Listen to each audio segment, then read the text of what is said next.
Good morning, everyone, or good afternoon, I guess it is. Am I off? I'm not on mute. Can you hear me okay? Great. We want to welcome everybody to Money Smart Day 2023. If you can let me know through the chat that you can hear things okay, I would appreciate that. So I see Andrea said hi. Great. We're having a little bit of technical difficulty, so bear with us as we get through this process. Melissa, our presenter, is on cell phone, but she will be doing the presentation because she has her own set of slides. But we're glad to welcome Melissa Smar. She is the branch chief and code specialist at Fairfax County Government. She also works closely with the Silver Shield program, which is an anti-scam program. I had the pleasure of listening to this program several months ago and was very impressed with the information that they share. So I will turn it over to Melissa to get started. The one thing we didn't go over is how we're going to do questions, but my suggestion is you can put the questions in the chat and I will communicate them to Melissa. And if we want to break at some point, Melissa can let us know to handle questions. And then also we will entertain questions at the end. So Melissa, it's all yours. Well, thank you, ladies. And again, I apologize to all the participants that I'm not on camera. I was, as the ladies indicated, I had some technical difficulties, but, hence 2023. So as Sally introduced me, I believe Sally, correct? Because I don't get to see your face. I've been a lifelong Northern Virginia resident. I've been with Fairfax County, it'll actually be 21 years next week. And so I've been doing this type of work and complaints in general for my entire career. Sally, if you can get to the slide that says, did you know? Okay. Please. Okay. So I always start out with this fact. So nationally, it is estimated that 11% of adults, or more than 25 million people, were victims of scams during a one-year study period, according to the Federal Trade Commission. Now, a couple of things I want to bring up. Number one, younger people are actually scammed more often than older people. Younger people have more time to recoup any financial losses, and usually, and this is a benefit for younger people, is that they don't have as much money to lose, so they have more time to make up any financial losses. I'm going to give some examples throughout the presentation, but one I want to give right off the top is we're working with the Fairfax County Police. We deal with a lot of the what they call the woodchuck scams, and so the police have coined them woodchucks, and they're basically predatory contractors who are not licensed by the Virginia Department of Professional and Occupational Regulations Contractor Licensing Board. And this poor man was taken for over $900,000. So I have a building inspector on staff who has 40 years of construction experience, who was able to determine that there was a little bit of work done, but it had no value. So we're actually going to criminal court in May to see if we can try to get some of his money back, and also hopefully this man will get some jail time as well. So we are trying to get these predatory contractors off the street. Next slide, please. So these are the top scams of 2022. If you want to go to the next slide that has the little graphic. So this information is from the Federal Trade Commission. This is their top 5 scams of 2022. We're going to talk about trends that AARP think that are going to be happening for 2023. And then I know of some scams that are happening in our community in the Northern Virginia area that I want to discuss. So number one was imposter scams. And this can be a couple of different scams. Even though it's a very broad topic, these scammers are not just your everyday average, I'm going to do a scam today. These are career criminals, and if they took half the time that they studied to be a criminal and use it for good, the world would be a much better place. I mean, they have scripts, they school themselves on how to scam people. So this could include job offer and money transfers where, you know, if you're trying to look for a job, whether it's a summer job or a permanent job, and you find one, and then you start getting paid, and then subsequently, you know, they in turn ask you for the money back. They ask you to either, you know, use one of the Cash App, Zelle, PayPal, Venmo. A legitimate employer is not going to ask you for money back. They're going to pay you for, you know, whatever amount of money, if it's a weekly salary, if it's an hourly salary, and they're going to pay you. You're going to have to pay taxes, of course, unless you're an independent contractor, then you have to pay the taxes yourself. But again, a legitimate employer is going to pay you the money and not ask for it back. So, and one of the key takeaways that I talk about, just like tips, is if it sounds too good to be true, then it probably is. So again, you just want to make sure that if something is suspicious, you report it to the police department. So speaking for Fairfax County, we have a financial crimes division of the Fairfax County Police Department. There are detectives at the stations that handle financial complaints, as well as a bunch of other complaints. But again, if you're scammed out of that money, a lot of times we can try to get it back, but there are no guarantees, especially if the scam actually is overseas. A lot of these criminals know, and I'm not trying to scare anybody, but these type of crimes are scary in and of themselves. But there are criminals that will go to certain countries where they know that the United States doesn't have an extradition treaty. So then they're never actually brought to justice. There's a couple of great Netflix documentaries. There's one about a romance scam that was perpetrated by one man, and it left, I think, like 4 or 5 women from around the world. There was one from Denmark and the Netherlands,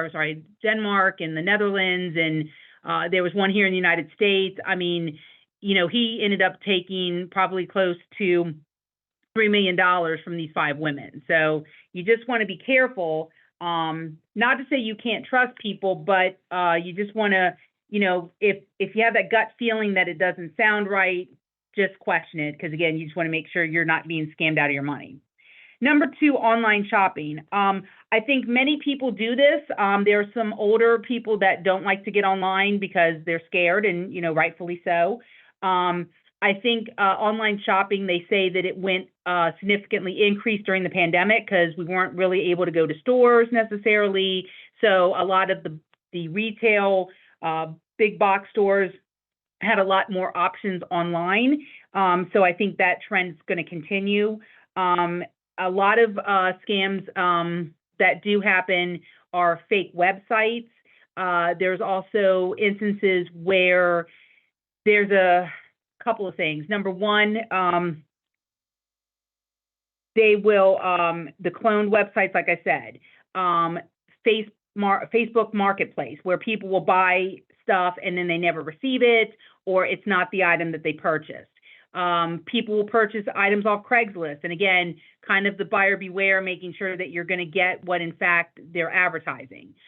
We recommend that if you do online shopping that you pay by credit card, only because you have more protections using a credit card than you would if you pay by check or by debit card. You have usually, with a credit card, you have 60 days to dispute a charge if you don't receive the product or it's not the product that you want. Or we're intending to purchase. So just keep that in mind. Number 3, prizes, sweepstakes, and lotteries. This has been around for a long, long time.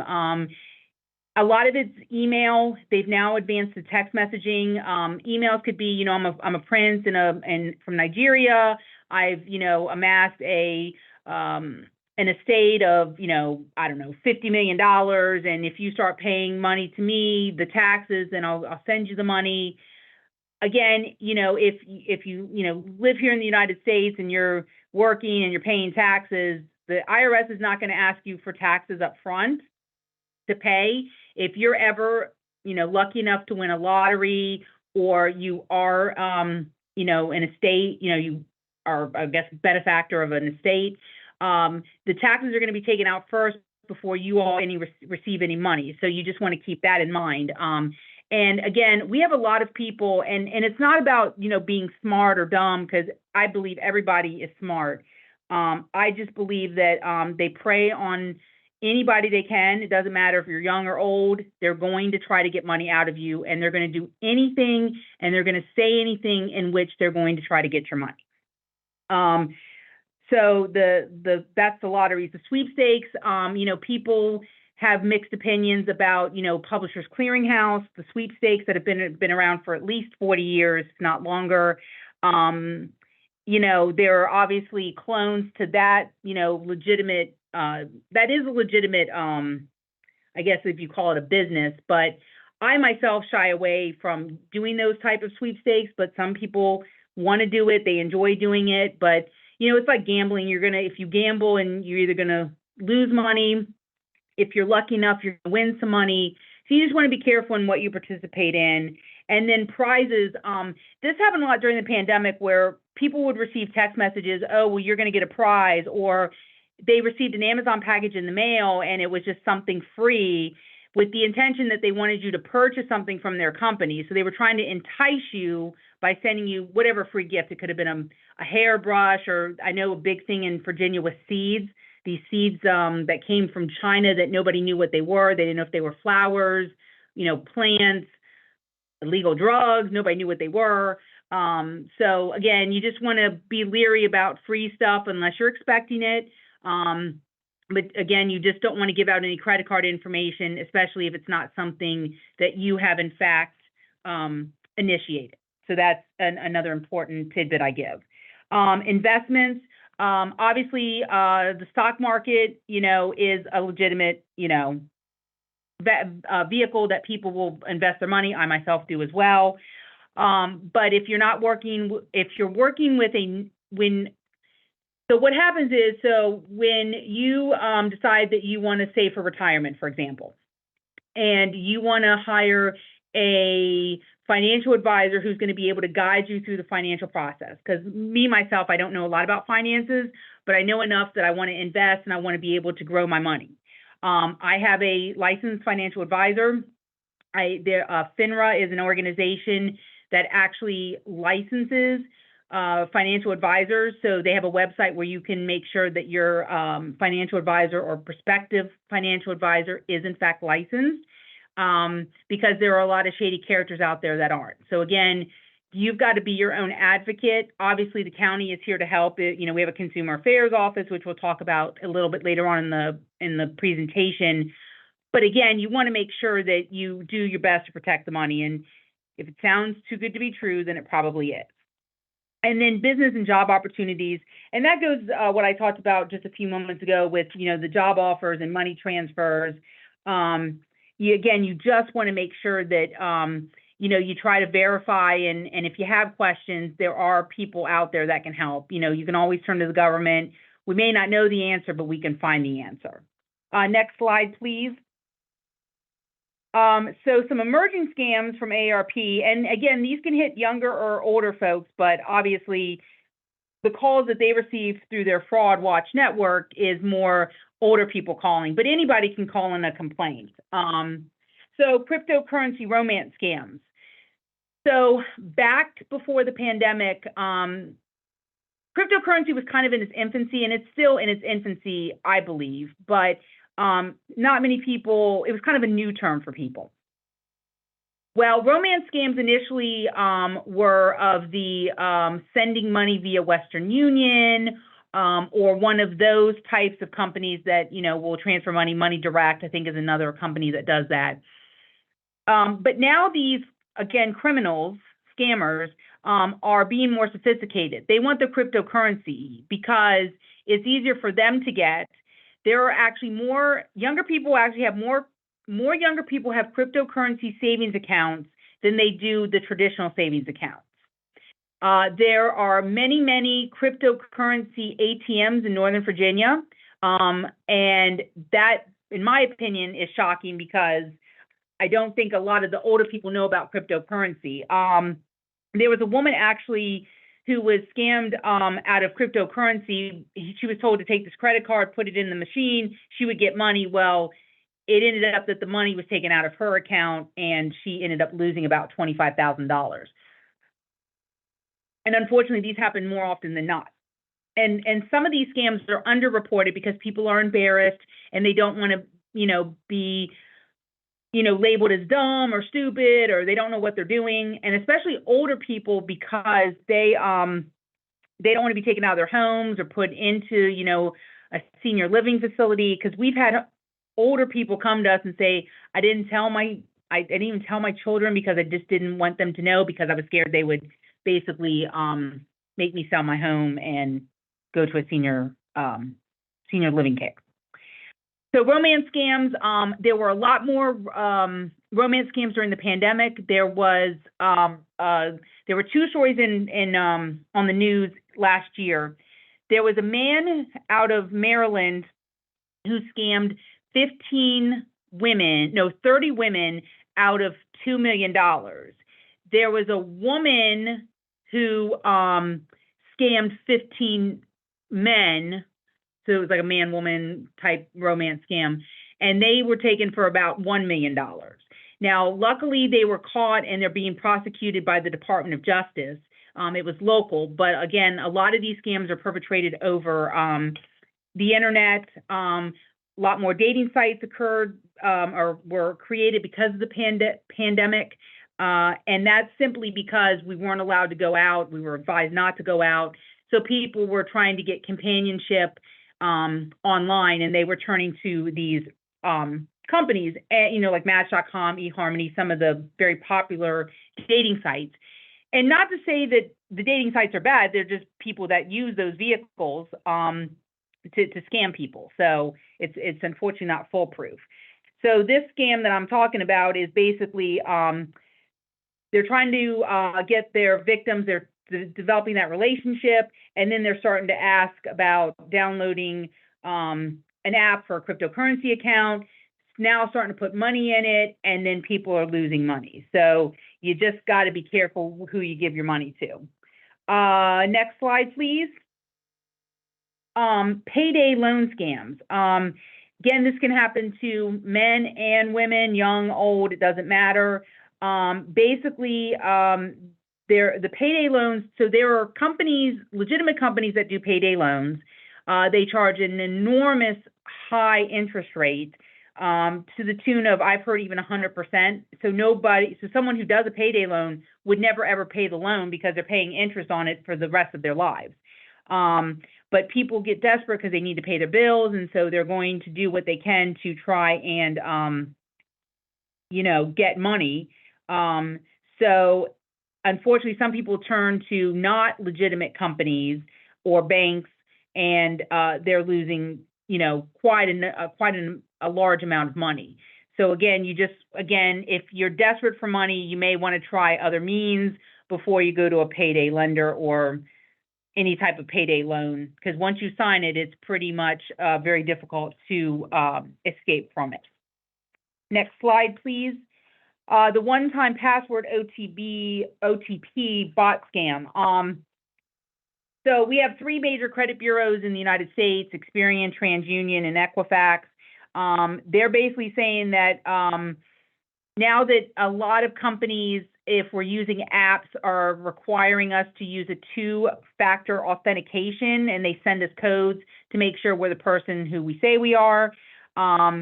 But what's happening is one of two things. Either A, the scammers are convincing people to get it, to have the code sent to them, and then have the person read the code to them so that they can get it. So that's a bad scam in and of itself. Or they're basically telling the person, okay, get the code, type it in, and then go ahead and send me the money. I think gift cards are still being used as a form of payment, but a lot more sophisticated criminals are using, like I said, the cryptocurrency and the online money transfers. I'm not talking about Western Union, I'm talking more of direct deposit money. So they're getting very sophisticated. So again, you don't want to share authentication codes or provide information with a phone call or a text, especially if it's not someone you recognize. Number 4, the next slide, please, is the student loan forgiveness scam. This has been in the news for the last probably 2 years, a year and a half. The Biden administration is putting together a plan which is being tested at the Supreme Court level about student loan forgiveness. As a result, scammers are taking advantage of this, and so they are. Some of them are basically creating fake companies. They're saying, "Please come to us. We'll charge you a fee to get started."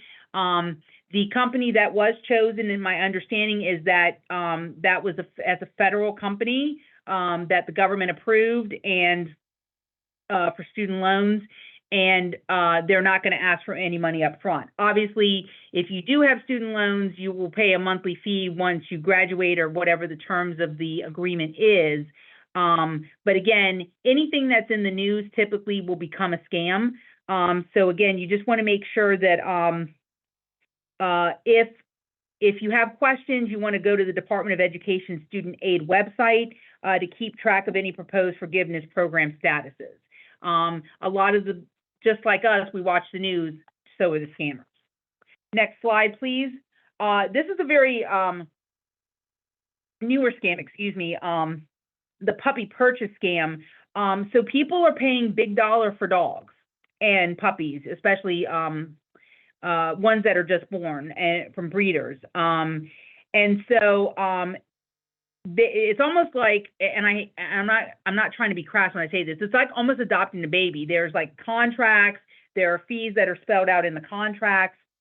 And one of the example here is that a woman ended up paying $2,200 for, like $725 for travel insurance for the dog. And then there was a special crate that was needed. And then the puppy itself was going to be $850.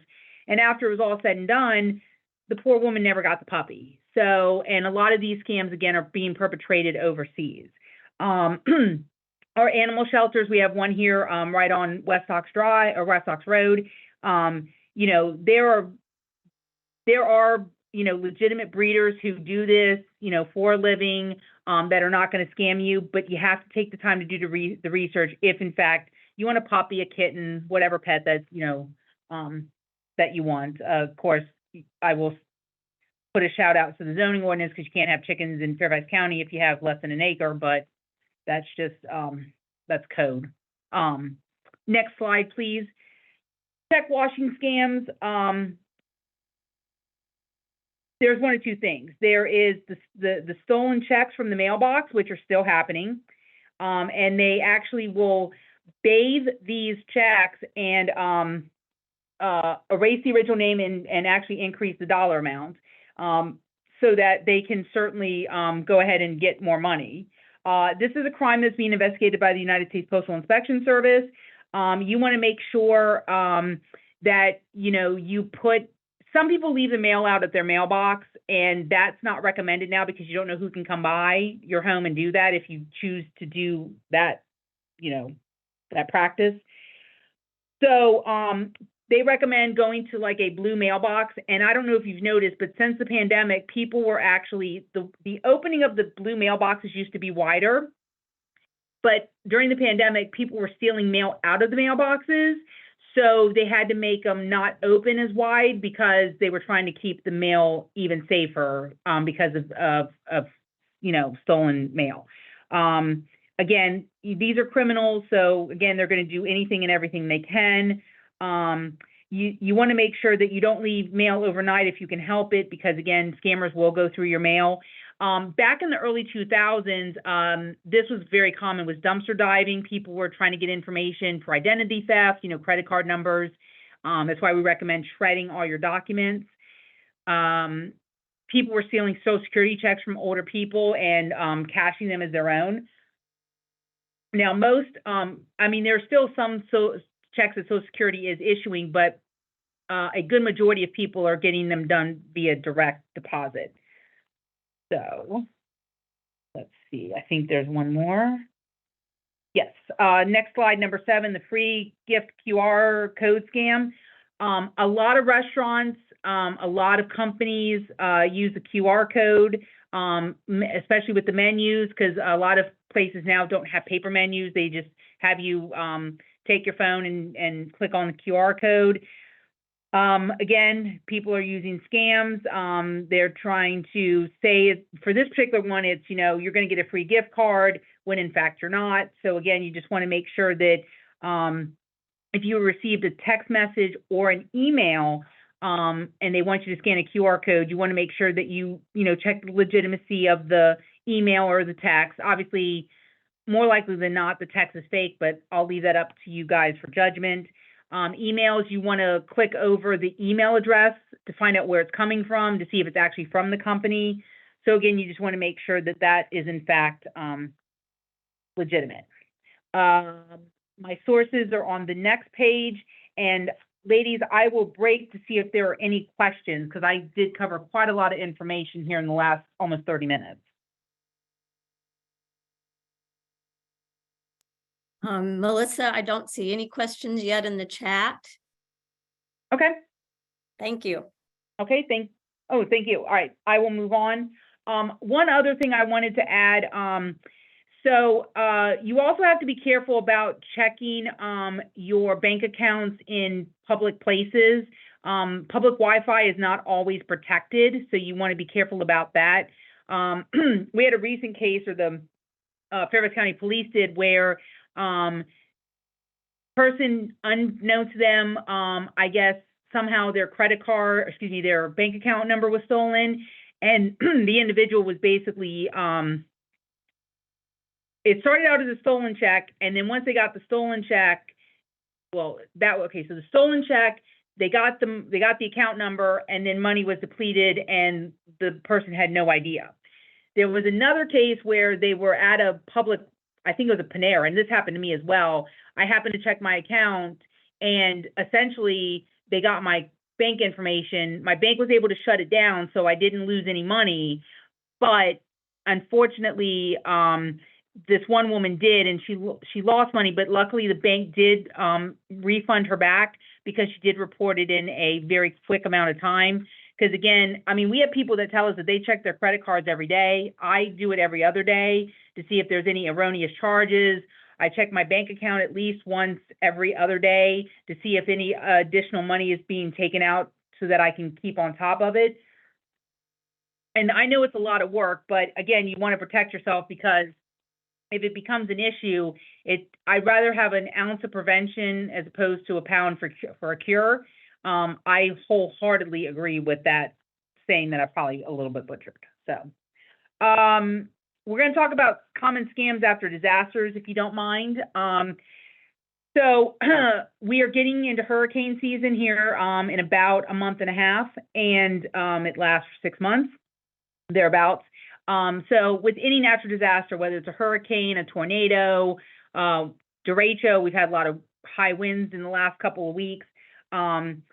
If you own a home, or if you're renting a home, you can say no to door-to-door solicitations. In Fairfax County, they have to have a door-to-door solicitor's license. They have to have it on their person at all times. You can choose not to answer the door. I mean, we have homeowners that tell us, well, I want to answer the door. Well, you can answer it, but you also have the right to close the door if someone's getting, you don't want to talk to them, or you don't want their product, or whatever they're trying to sell.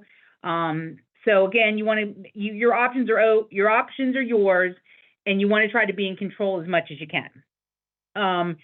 So if you need, let's say your house is damaged, you need to hire a contractor, you need to work with the insurance company if it's an insurance claim, and you don't want to give deposits for work before the repair begins, because again, you want to make sure that it's not a fly-by-night, because again, it's a common theme. They watch the news, they see that there's a hurricane in Virginia or some type of tornado. We have people that come all the way from California that will come and try to steal money from our folks. And we've had lots of complaints over the years where, in fact, that has happened. Insurance fraud, just know it can happen. You want to make sure you protect yourself. Obviously, your insurance agent and your company is working to not have you get scammed. But if you have to have repairs, you want to make sure you have a contract. And start and completion dates, because again, some contractors can go rather long in repairs or construction. Charity scams happen all year round. They happen especially if there's been a disaster, like the one example that I came to mind was Ukraine, with all the bad unrest in Ukraine. A lot of charities, companies, were trying to, get money for the people of Ukraine, but then there were scammers out there that were creating fake charities that were just collecting money for themselves.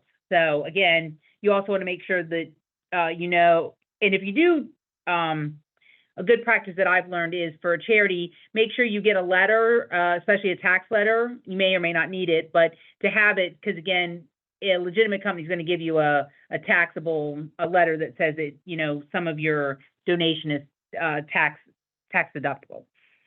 Next slide, please. So the disaster fraud hotline was created right before Hurricane Katrina. Over the last 18 years, it's received over 70,000 complaints, and 1,300 were directly related to Hurricane Katrina. That was pretty significant at the time, as it was a very new hotline.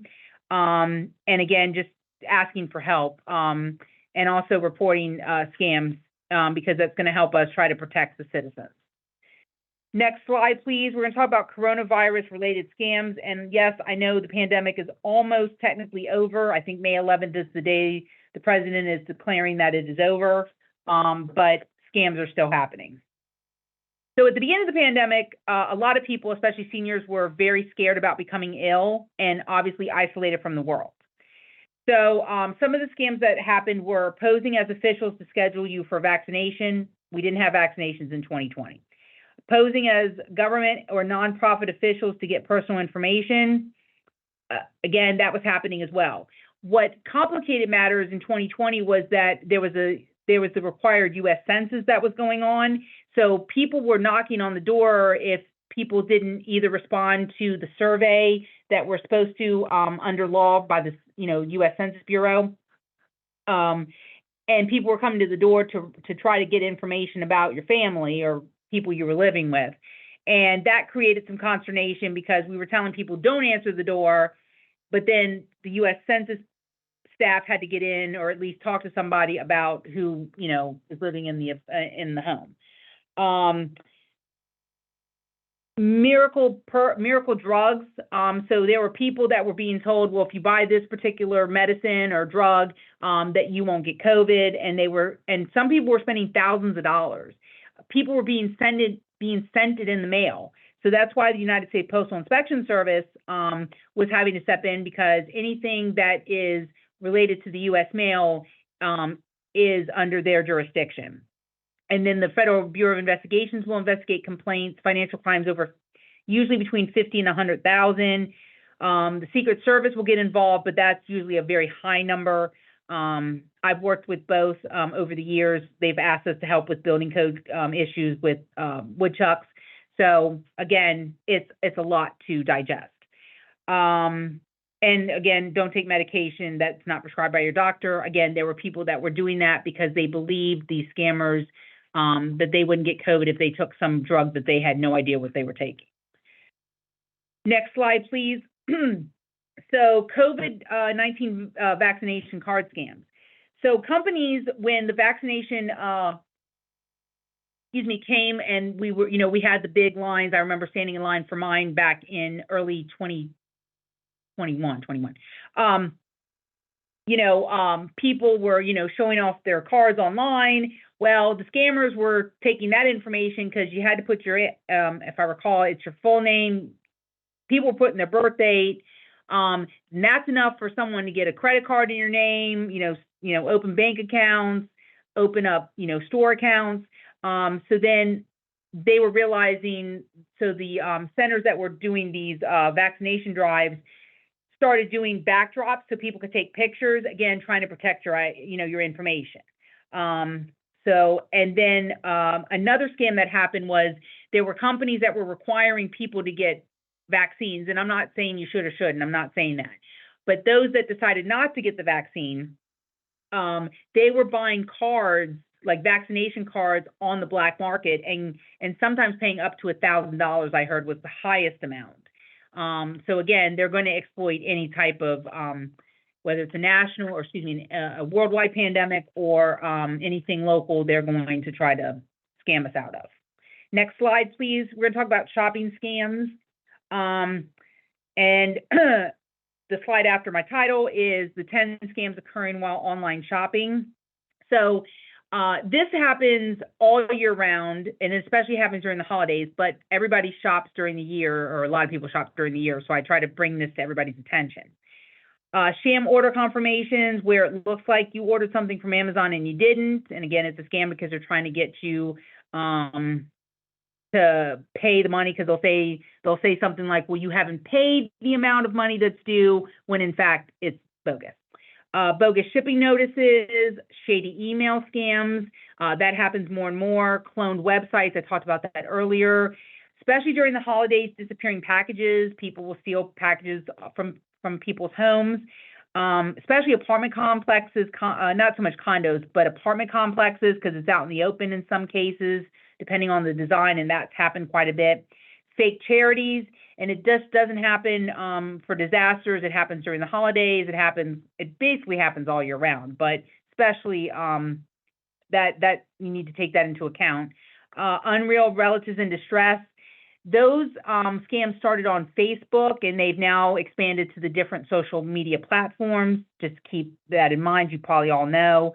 Sob stories on social media, phony classified ad listings, and data being intercepted either virtually by the computer or the old-fashioned way of dumpster diving, or, like I said earlier, people going through mailboxes. Next slide, please. Phony online shopping websites. Again, this is very common, and unfortunately, you've got to be careful. You know, if you misspell like if you're typing in the website for a particular store or company and you misspell it, it could direct you somewhere else. So you just want to be careful in making sure that, you know, you get what you want, and not click on something inadvertently, like an online ad or a social media post. Because again, you don't want to get scammed. Never click on an ad. You want to go directly to the retailer's website. And again, just make sure that you make sure that the website is real. One thing that these companies will do is put a lock at the bottom right of their website, and that's more of an indication that it's a safer website it can be. There's no 100% guarantee on anything you do online, but just trying to make sure you know that. And again, use a credit card, not a debit card, because again, you have more protection. Next slide, please. When you do shop, especially during the holidays or when birthdays or whatever occasion you want to shop, you want to make a list and a budget. You want to do your research. You want to look for the best deals. You want to keep track of your purchases. You want to give gifts, not personal information. Next slide. What can you do? So what we tell people, some tips, you don't have to answer the phone. Robocalls, even though Congress and the Senate have tried to pressure the telephone companies, whether it's a landline or cell phone companies, they're still happening. So I personally don't answer the phone usually. I mean, I've made some rare occasions where I've done it and kind of bit me, and it's not in a good way. But basically, if you don't recognize a number, you don't have to answer it. We've had people come up to us at other presentations and have said, I want to answer the phone. I'm waiting on a doctor's office to call. I'm waiting on a pharmacy to call. I'm waiting on my friend to call. But in the first 5 or 10 seconds, if it's not the person you're expecting, just hang the phone up. And, people are like, well, I don't want to be rude. I'd rather you be rude than actually get scammed. So please keep that in mind. You have the right to and the power to use this option. You don't have to answer the door. If you don't want to answer it, you don't have to. As I stated earlier, if it's something sounds too good to be true, then it probably is. And if you're unsure about what you're being told, I've included these two phone numbers in the slide, and I provided the slide deck to your wonderful host today. Fairfax County Consumer Affairs, that's that number. Anything outside of Fairfax County, the Virginia Office of the Attorney General does their does consumer affair complaints for all of the rest of Virginia, including the city of Fairfax. So that number is, you can find that online pretty easily, but if anybody needs it, I can get it for, and give it to your host. And then we have the non-emergency police number. If you want to file in a financial crime, and also there's a website as well that you would complete their complaint form. Next slide. Our wonderful host put this slide together for me, and I appreciate it. So we have our 6th annual Scam Jam. It's going to be a hybrid event. It's actually going to be held the in-person part, and then we're doing it via Zoom for the virtual part. The in-person part is going to be at the Ollie Mason at the Osher Lifelong Learning Institute at George Mason. Thank you, George Mason, for hosting us. And it's going to be a half day. It's going to we're going to have former California San Diego County prosecutor who did these types of scams, prosecuted scams for 27 years of his career. He's going to give a presentation. He's going to actually interact with a victim who got scammed during the pandemic out of about $40,000. And then we're going to have a panel discussion about scams in the community.